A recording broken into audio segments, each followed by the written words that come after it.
Okay, today, I'm training arms. You can see it's 10:30 a.m. This is, you could say, pretty early for me, for my usual schedule. But hey, man, I need to go to the barber today and get this lineup fixed because I'm slowly starting to look like a homeless guy. So yeah, I can't be walking around like that. Okay, arm session, triceps first. I will take you through that part of the workout, and after that I will do some biceps, and that's it, man. Session will be done. First one, single arm rope, press downs, push downs, whatever. Why single arm? Because if I do two arms at a time, I need to internally rotate my shoulders, and I just don't feel the contraction that I feel, when I use both hands at a time. I don't feel the best contraction. When I do single arm at a time, it feels just better, smoother, and more natural, because my arm just stays.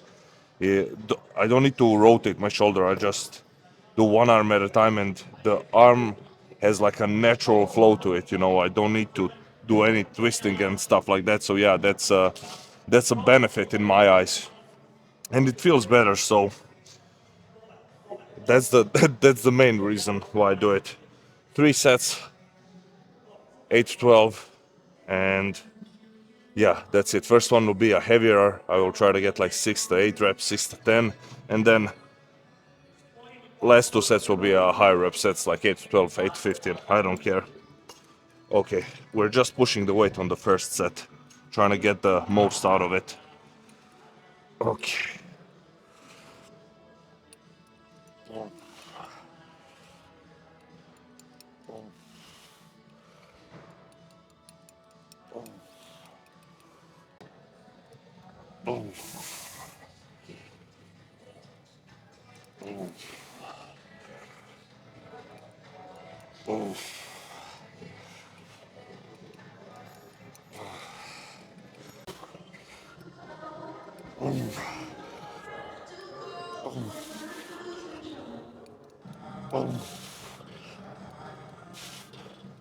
Okay. Okay. 4 sets of tricep pushdowns. Each set is a superset, and I'm switching up the grips each set. So I'm going closer grip in, then wider grip, closer grip, wider grip, and changing it every single set. This is slowly becoming one of my favorite tricep movements because the pump, this exact exercise, in combination, these two exercises are becoming my favorite because of the pump and the mind muscle connection that I develop after doing this. The triceps get so pumped, and then it's just so easy to do whatever else after, It's just everything is clicking after this exercise for me. I don't want to do it as a first one, as an opener sometimes, because I like to do that one arm stuff first, and then I like to do this one. But maybe, you know what? Maybe I will switch it up for the next session. Maybe I will start off with this one because since I'm doing supersets, I won't be loading too much weight, and then the triceps will get pumped as hell, and then everything after that will be easier, like it always is. So yeah. Now I'm thinking about it. I will do that next time. This one will be first one for the next tricep session. Okay, let's go.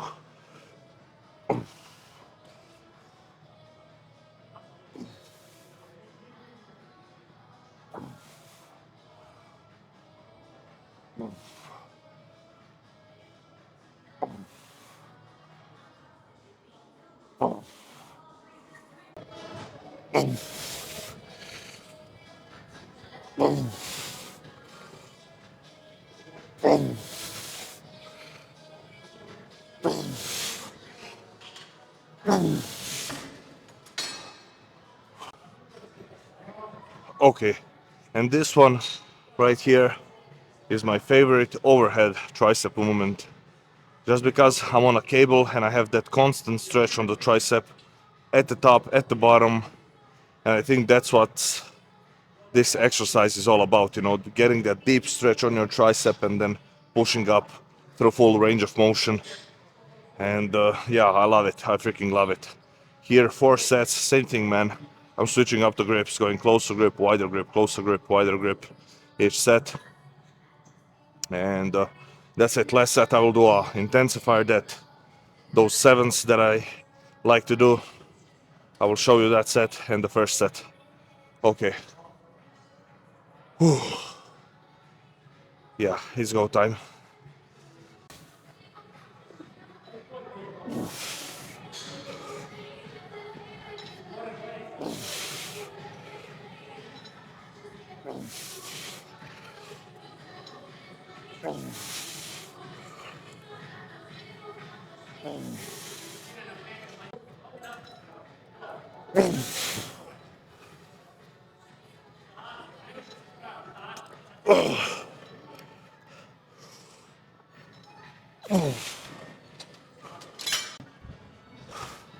Okay, let's do those 7 nows. The famous 7s. I don't know how else to call it, but yeah. 7 reps, hold the stretch for a 7 count, so counting 1, 2, 3, 4, 5, 6, 7. Go again 7 reps and then as many as you can. I usually set a weight that I can get for like 12 to 15 reps in a straight set. And then with that weight, I get like 3 to 4 rounds of those 7s. So yeah, give this one a try. Great tricep finisher. It gives you an awesome stretch, an awesome pump, an awesome squeeze, everything that you need in one exercise. And I think it's great. Really, really great for a finish. Let's go.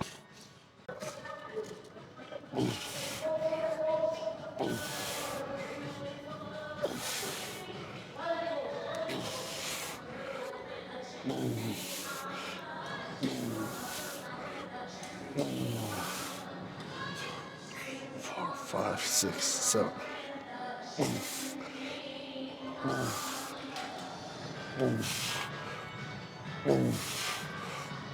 One, two, three, 4, 5, 6, 7.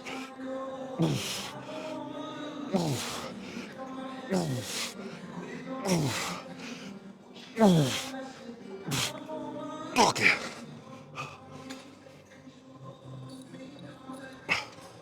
Okay. Okay. That is it. Session done. For biceps, I did preacher curls with a straight bar on a cable. 4 sets, 4 sets of hammer curls, 4 sets of one arm cable curls, you know, from high up. And did I do? Yeah, I did one more with like 2D handles curling like this on a cable. Also 4 sets. For biceps I did a bit more today because I was just feeling the pump, and every set the pump was getting better, fuller. And then as I got closer to the end, I saw that the mind muscle connection wasn't there, and that the pump was slowly starting to fade away. So I called it right there, and that is freaking it, man. Okay.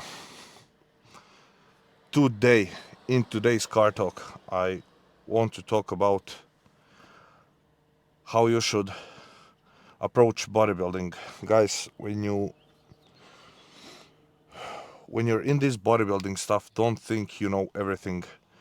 Even me now, I don't think I know everything. I'm always open to learn more and hear other people's perspective on how you should train, maybe how you should change your supplement regimen, or how you should change your diet, carbs, cycling, whatever. And each day I'm learning. When I was a bit younger, I was a bit stubborn, you could say, because I didn't want to change up my training. I always did the same thing. I wasn't looking up videos on YouTube how to do a proper technique. I thought, I know everything, I don't need to improve. I already know, I just need to get stronger and I will get bigger and better. But no, man, even up until today, I learned something about how you should maybe position your arm when you're training some body part and you can get more activation or something. And that's in my opinion how you should approach this. Don't think you know everything. Always try to learn. Always look up some videos on YouTube. Try to find reputable coaches, training coaches, nutrition coaches, and learn from them. And see if you can improve your game. I mean, the only thing that I think it's pretty simple to understand is diet. Because let's be honest, I said this once, bodybuilding is a chicken and rice eating contest, meat and rice eating contest. That's the majority of your diet, like 70-80% of your diet is that. And then you maybe have like 1 or 2 meals where you have whey protein or eggs or something like that with your oats or whatever. But most of the diet, hey man, you need to eat meat and a lot of meat, and you need to shove some rice. Why rice? Because rice is pretty easy to digest, and when you're pushing tons of food, you need to eat. Rice is the best option. It won't get you bloated, because if you're eating potatoes every single meal, that fiber can mess with you a lot, because just look at the ratio of calories and carbohydrates in 100 grams of rice and 400 grams of potatoes. That's the same. So for 80 grams of carbohydrates, you need to eat either 100 grams of raw weight rice or 400 grams of potatoes. And imagine you have to eat like 150 grams of rice, raw weight rice, each meal. Bro, that's like, what, 600 grams of potatoes each meal. I don't think you can do that, 4 or 5 times a day, maybe even 6. So that's the main reason why you see a lot of bodybuilders eating rice instead of everything else. When you're first starting off, you don't need to, I mean, the best results you will get if you go from 0 to 100, from not tracking anything to eating straight bodybuilder diet. That will give you the best results. But you can, I didn't do that. You can slowly transition, start eating more whey protein, more meat, then protein bars, whatever, and then transition to full-on bodybuilding diet. The sooner you switch to that bodybuilder regime of eating 5 to 6 meals a day and eating clean, whole foods, the better your results will get. So if you don't want to waste any gains and you want to get straight to business, I think that's a pretty smart idea in my opinion. But hey, I'm not gonna tell you what you should do. I'm just gonna tell you my experience and what I think from my experience. What is a better option, what's the best option. So yeah, and training, man, you can always improve. With training, there's so much things you can learn how, because our body, anatomy is so detailed. There's so many things that you can change, and you can feel a muscle better. Switch up the grip, switch up the angle. Anything you do can have different results. Even some minor tweaks. If your arm is like this and you switch it up like this, it can make some major changes in some exercises. So yeah, try to the main point that I want to make is try to always be a student of bodybuilding. Don't think you know everything. You don't know. Even the best coaches in the world are still learning today, because we're getting more and more studies, more and more what's the word more and more evidence, from bodybuilders on how you should approach certain things. So yeah, always try to learn, and that way I think you will set yourself up for success that way. If you're stubborn and you think you know everything, hey man, there's a long road ahead of you before you start making gains that you could have made if you approached this whole bodybuilding thing a little bit different. So yeah, that is it for today. I'm out. I'm off to I need to go home, eat, take a shower, and then boom, straight to the barber and get this beard lined up. Mustache is starting to get a bit too long. So yeah, I'm out, guys. Peace.